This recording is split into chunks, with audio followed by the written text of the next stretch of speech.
pretty much a mixed picture. It's all red now. Minor loss for the Dow, minor loss for the S&P, but the NASDAQ is down about 0.75%. Eddie Ghabour, he's made it all the way up here to New York to join us on the set this morning. We appreciate that, Eddie. Thank you.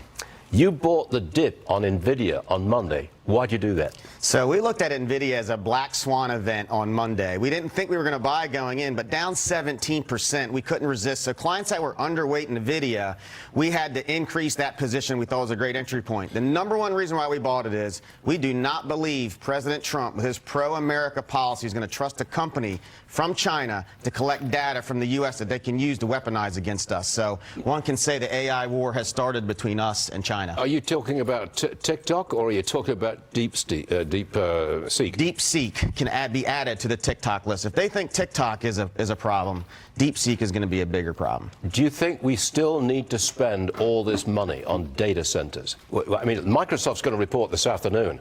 They better be saying, yeah, we're sticking with it.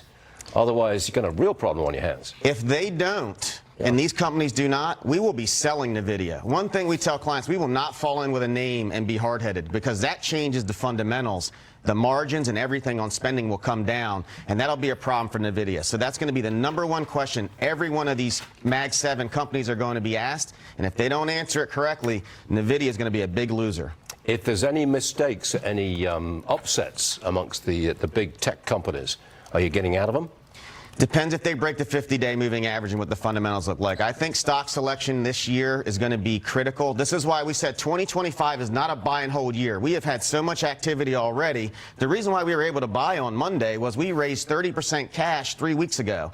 We looked silly a week after that, but then on Monday we were able to take advantage because you need to have dry powder or you can't buy dips. If you're fully invested, your hands are tied. I'm a buy and hold kind of guy, but that's just the way I am. Eddie Ghabour, thanks for being here in New York. We appreciate it. Thank you for having me. Thank you.